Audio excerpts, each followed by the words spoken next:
In this video, I will talk about 3 rules that you can use to determine fast what is the sign of the potential difference of the quantity delta V, whether it is plus, positive, minus, negative, or 0. And I'm going to talk about those 3 rules.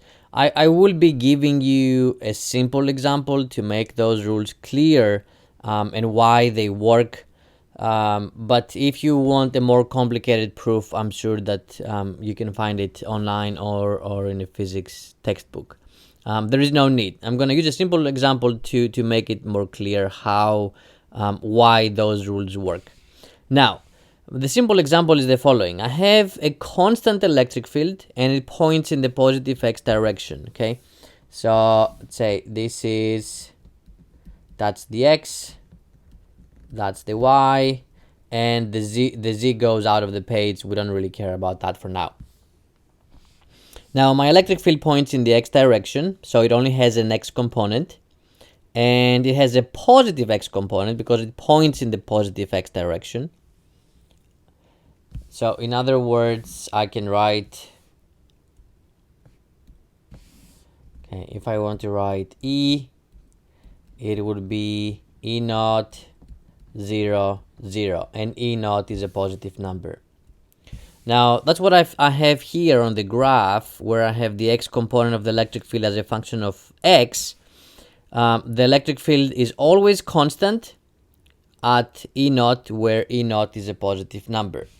Now we know that the change in potential is equal to the negative area under this graph. Now case 1. The case 1 is the following. I start, let's say point x0 is here and point x1 is here.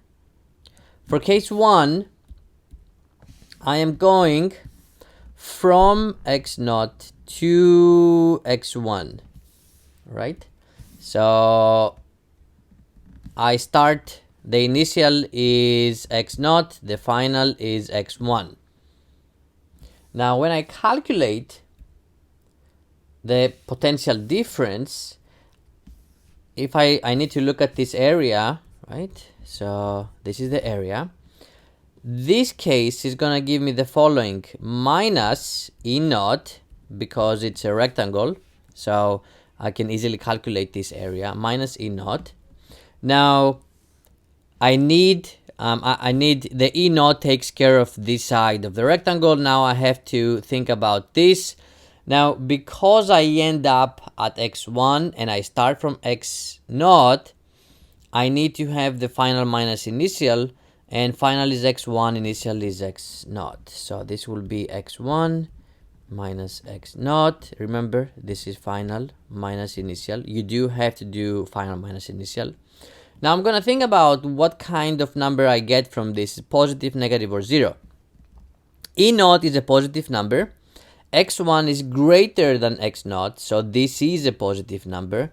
Positive, positive with a minus, I will get, in this case, I will get a delta V that is a negative number. So in this case, delta V will be a negative number.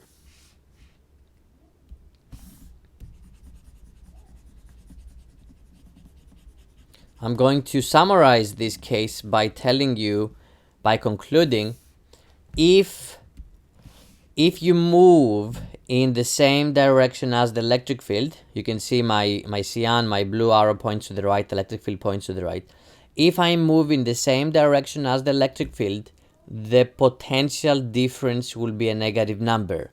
Or in other words, the potential will decrease.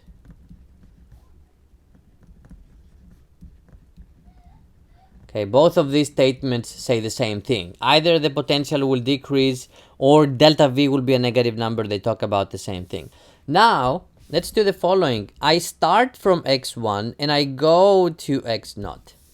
So now I move to the left. So I start from there and I end up there.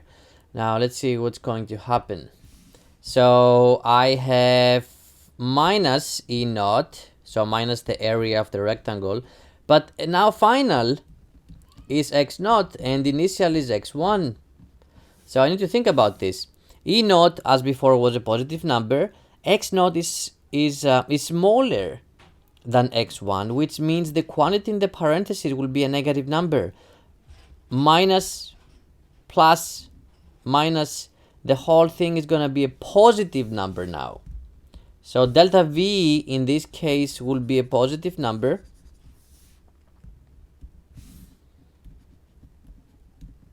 Or another way of saying the same thing, when you move in the opposite direction of the electric field, the potential increases.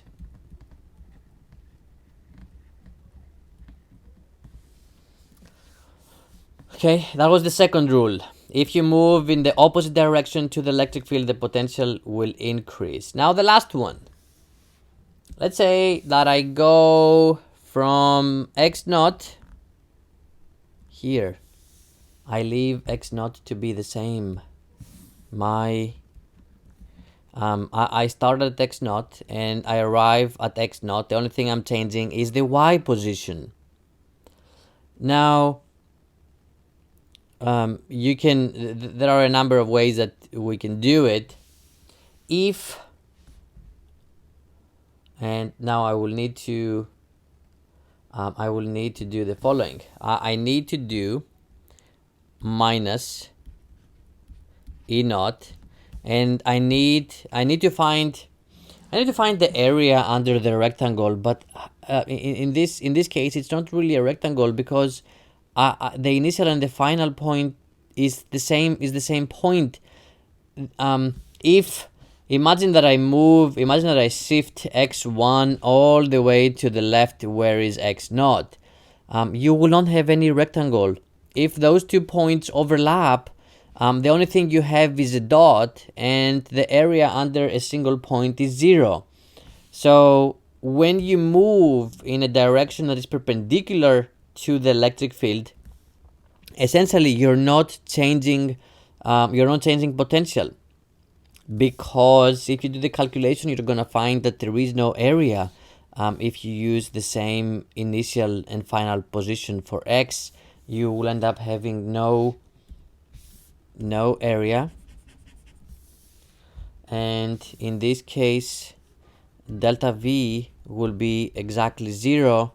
Or another way to say it, if you move in a direction perpendicular to the electric field, the potential stays constant.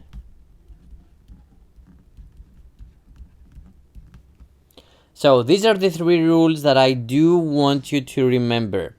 If you go in the same direction as the electric field, your potential will decrease, or delta V will be a negative number.